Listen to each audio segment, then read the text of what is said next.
Hello everyone. Welcome to my channel. Please subscribe and keep watching more details. General Hospital. Gun at Liz's house unveils Drew's shocking shooter? The investigation into Drew's shooting has taken an unexpected turn. While one might assume the search warrant would target the Quartermaine mansion, given that Edward Quartermaine's, John Ingalls gun was used, Anna Devane, Finola Hughes, and Harrison Chase, Josh Swickard, instead turn their attention to Elizabeth's house. This development initially places Liz under scrutiny. But she is not the shooter. The true identity of the shooter is poised to be a jaw-dropping revelation. Elizabeth Weber, an unlikely suspect with an airtight alibi. Despite the gun being found at her residence, Liz is not considered a suspect. She has an airtight alibi. So, having worked at General Hospital throughout the night of the shooting, as head nurse, she interacted with numerous colleagues and patients, even noticing Willow Tate's, Caitlin McMullen, unexplained absence during her shift. Liz's alibi is corroborated by multiple witnesses, firmly excluding her from the list of potential shooters on General Hospital. Willow Tate, a plausible, yet unlikely, shooter on GH. With Liz cleared, attention shifts to the other residents of the house. Willow and Scout Kane, Cassette Abinante. Willow moved in with Liz after her wedding fell apart. While her alibi, provided by her mother Nina Reeves, Cynthia Watrose, is considered thin by the PCPD, Willow herself accused Nina of using her to create a false alibi. Willow returned to the hospital soaked from the rain, suggesting she may have left her post. Could Willow have confronted Drew and either shot him or had a change of heart? She was at a low point, having lost her children and feeling betrayed by Drew's infidelity with her mother. While she admitted to hating Drew, resorting to violence seems out of character. Furthermore, a document surfaced after the shooting naming Willow as Scout's guardian should anything happen to Drew, making shooting him counterproductive to her goal of regaining custody of her children. General Hospital. Scout Kane. The shocking twist no one saw coming? The most unexpected twist could be that Scout, Liz's young housemate, is the shooter. This theory gains traction considering the emotional turmoil Scout has endured. Drew's actions, imprisoning himself instead of Carly Corinthos Spencer, Laura Wright, attempting to force her into a posh private school, changing her name without consent, and distancing her from her brothers, Danny Morgan, Asher Antonison, and Rocco Falconeri, Finn Carr, as well as her supportive father figure Dante Falconeri, Dominic Zamprogna, have taken a significant toll. Scout's grief over her mother's death, combined with Drew's perceived neglect and controlling behavior, could have pushed her to the brink. The restraining orders Drew placed against Scout's maternal family, preventing her from seeing her grandmother Alexis Davis, Nancy Lee Grahn, aunts Christina Corinthos Davis, Kate Monsey, and Molly Lansing Davis, Kristen Vaganos, and Danny and Rocco, may have been the final straw. Scout's potential motive and access to the weapon on GH. Scout's desire to visit the Quartermaines, coupled with Drew's interference, highlights his disregard for her wishes. Her distress over not living with her family and missing her siblings, as noted by Dante, further supports the idea that she is struggling. Scout's adoration for Willow and her desire to call her mom were also thwarted by Drew's actions. Considering all this, Scout may have had the most potent motive to shoot Drew. The possibility that Michael Corinthos, Rory Gibson, witnessed Scout leaving Drew's house after the shooting and remained silent to protect her adds another layer to this theory. If Scout is indeed the shooter, she would likely receive therapy and minimal repercussions, as the town might sympathize with her difficult circumstances. This scenario would also explain why the gun was found at Liz's house.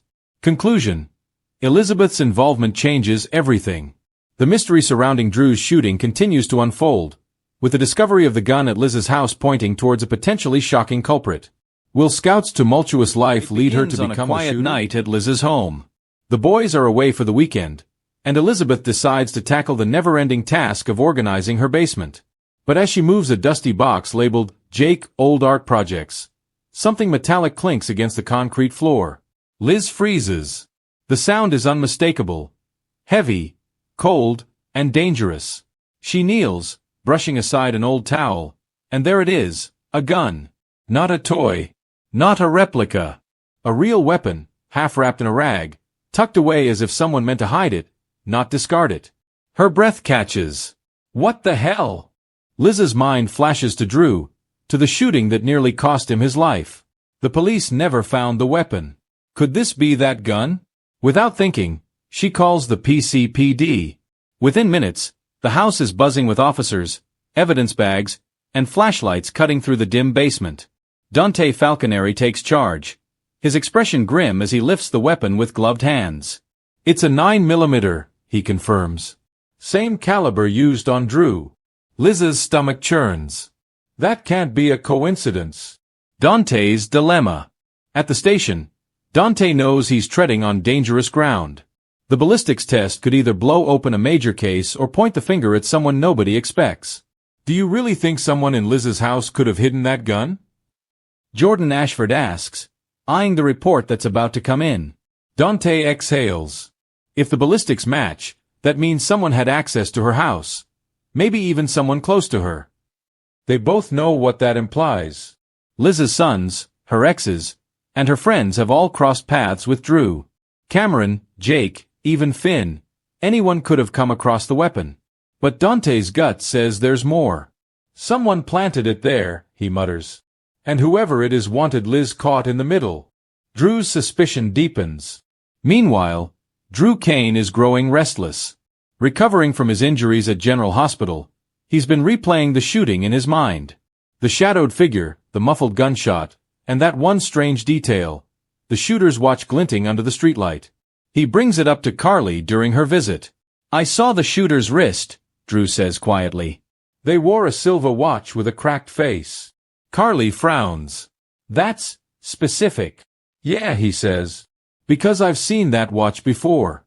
I just can't remember where. When Dante later visits to brief him on the gun found at Liz's, Drew goes pale. At Liz's house? Why would anyone hide it there? Dante doesn't answer right away. Maybe to frame her. Or maybe someone close to her did something they shouldn't have. Jake's confession. The next morning, Liz's teenage son Jake returns home early, and immediately notices the tension in the air. When Liz sits him down, her voice trembles. Jake, they found a gun in the basement.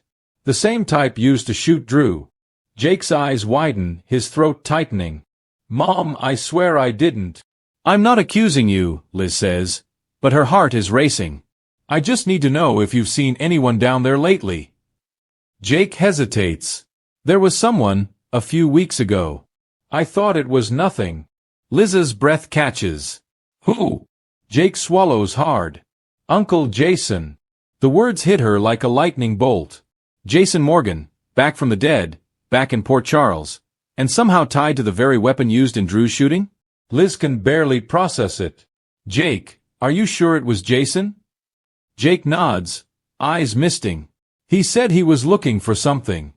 He didn't tell me what. Jason under fire. By the time Dante hears the name, the situation explodes.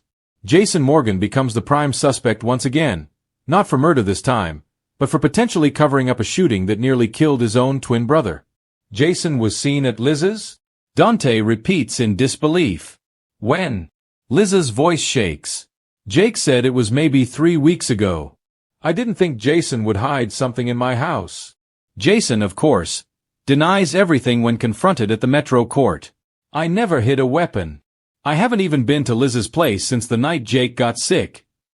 But Dante doesn't back down. Then how do you explain the gun? Jason's silence speaks volumes. Michael's panic. As the news spreads, Michael Corinthos finds himself spiraling. He's been hiding his own secrets since the night Drew was shot, including a private meeting he had with his uncle just hours before the attack. He paces the Quartermaine mansion, trying to piece it together. If Jason didn't do it, he mutters to Willow, then someone's setting him up, and if the PCPD digs too deep, they might find out I was near the pier that night. Willow's face pales. Michael, are you saying? I didn't shoot him, he insists. But if someone saw me there. Willow grabs his arm. Then we need to find out who's behind this before they destroy our family. The shocking ballistics result. Back at the PCPD, Dante receives the lab results, and what he sees stops him cold.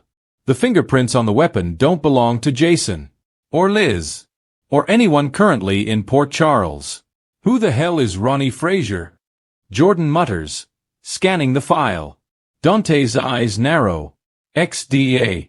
He was working undercover with Drew before the shooting. Suddenly, it all makes sense, or at least enough to terrify everyone involved. Ronnie was presumed dead in a botched sting operation months ago. But what if he isn't dead at all?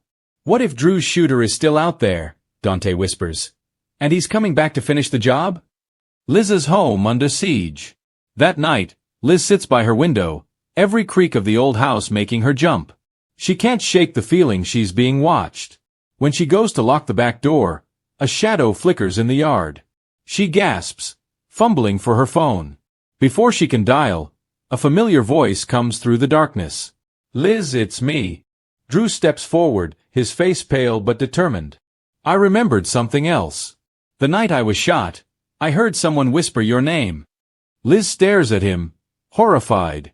"Mine." "Yeah," they said. "She'll never forgive me for this." Her hands tremble. "Drew, what are you saying?" "I think whoever shot me wasn't after me," Drew says grimly. "They were trying to protect you." The final twist. As the camera pans out from Liz's porch, a figure lurks just beyond the trees, holding a phone to their ear. "Yeah," the voice rasps. "They found the gun. But don't worry. They'll never trace it back to me." The figure steps into a sliver of light, and the audience gasps. It's Finn Hamilton. He pockets the phone, his eyes dark with guilt. "I told you, Liz," he mutters. "I'd do anything to keep you safe, even if it means shooting Drew."